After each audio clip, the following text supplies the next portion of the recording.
We're at the IAS meeting here in Paris. We're with Bruce Richman, and you are with U equals U, which is undetectable equals untransmittable. Yeah. There you go.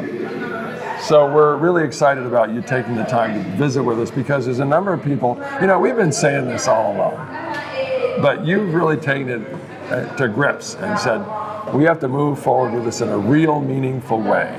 And I think that's what the difference is. So you've gotten the attention of a lot of folks, and I'm going to let you get the background story on it so we can get up to speed on it. Sure. So I was diagnosed in 2003.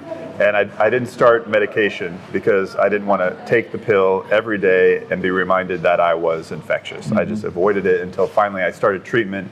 And in 2012, my doctor told me I couldn't transmit HIV because I was untransmittable. Mm-hmm. But I was thrilled, but then I learned no one else was saying this. The HIV information sites and you were the only ones that knew that. Well, yeah, and outside the the well-informed scientific and medical communities that you're a part of and our researchers are a part of, people just didn't know. And if you went to any of the online sources, they're all saying there's still a risk. It might say a reduction in risk, but it said still a risk. So in a sense, people were a smaller bomb, but they're still a bomb. And no one with HIV is a bomb or should be treated like a bomb at any level of virus. So what we did was then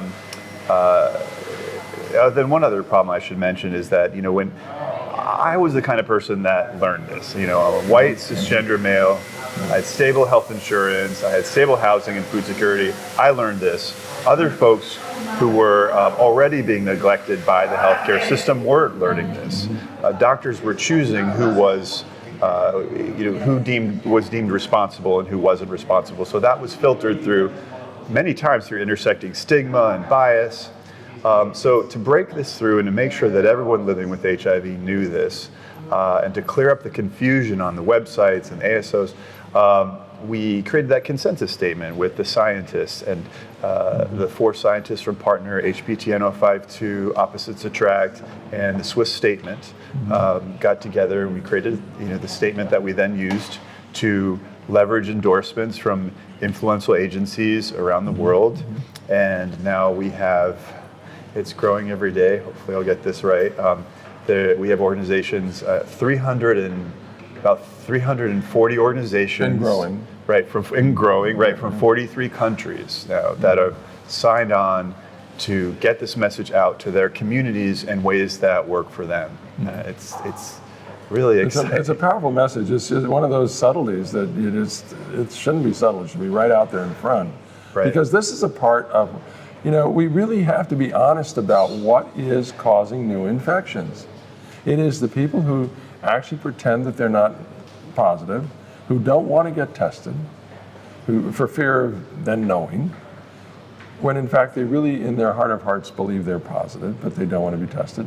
And then they're saying they're negative because they don't know that they're positive because there's no confirmation of such. Right, and so people who don't know at all and just don't want to get tested because of the stigma. And yet there's people that are, as we said, the Partner study, we're talking about people who are tens of thousands of sexual experiences, events, that have proven that they're not going to transmit to their discordant or otherwise not positive and not a negative partnership experience. So it's a bit disconcerting because we have this inaccurate information that is a street language, so to speak, which is bad. Exactly. That's what we're trying to clear up, and it's working. I mean, we've had major endorsements of the message unequivocally from many organizations, from International AIDS Society to AIDS United, Katie, UNAIDS just endorsed the message that people living with HIV who are undetectable do not transmit HIV. If you stay on your medicine and you're undetectable, you will not transmit HIV to your partners. So we were very happy that UNAIDS has also confirmed that is true and updated their statement on it. And there are organizations from all around the world that are doing this, from India, Nepal, South Africa, Zambia, Zaire, New Zealand, Australia, Colombia. It's spreading throughout the world, and what's exciting is that all these organizations are joining together. They're joining this campaign because they believe in how important this message is. And we need to start shouting it from the rooftops. There should be banners all over. Your message is going to save lives. You're going to save people from becoming positive because we'll have accurate information about what is causing positive status, and we'll eliminate some of the inaccurate information that's been going down for years that we've actually learned a number of years ago, but has been kind of like, not really out there. Absolutely. Not until really there wasn't a public, clear statement, globally recognized organization until Terrence Higgins Trust issued their statement in July in 2016. Their medical director, and then in the United States, the New York City Department of Health certified that there was Dimitri Daskalakis made a very clear statement that there was a negligible risk, which means insignificant, don't worry about it, unimportant. So around that time, we started pushing. We had enough research. I'm sorry. But before that, you could find some obscure. You could find like the European AIDS Treatment Group in 2015 issued a very clear statement. But that really was sort of within the European research community. And then there was the Swiss statement, of course, which was the first time that a statement was made. This was initially focused just on Swiss physicians and Swiss HIV specialists, but it got worldwide attention, but was widely discredited.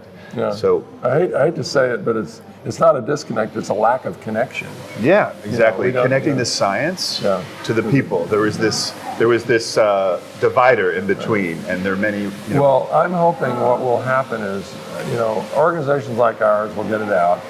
Thank you. Body and a number of others will get it out because we're on there as well, and in any number of ways, because it's we need to do this because the other thing is I believe it will cause more people to be treated and to be tested. Absolutely. Because they'll say, okay, this is an opportunity for me. And the other thing, I just talked to Sharon Lewin, who's the lead researcher down in Melbourne, and I asked her to do this. I said, we need to get people on treatment as soon as possible. It's the standard of care, but more importantly, it is going to save so many different parts of your body because you get on treatment earlier.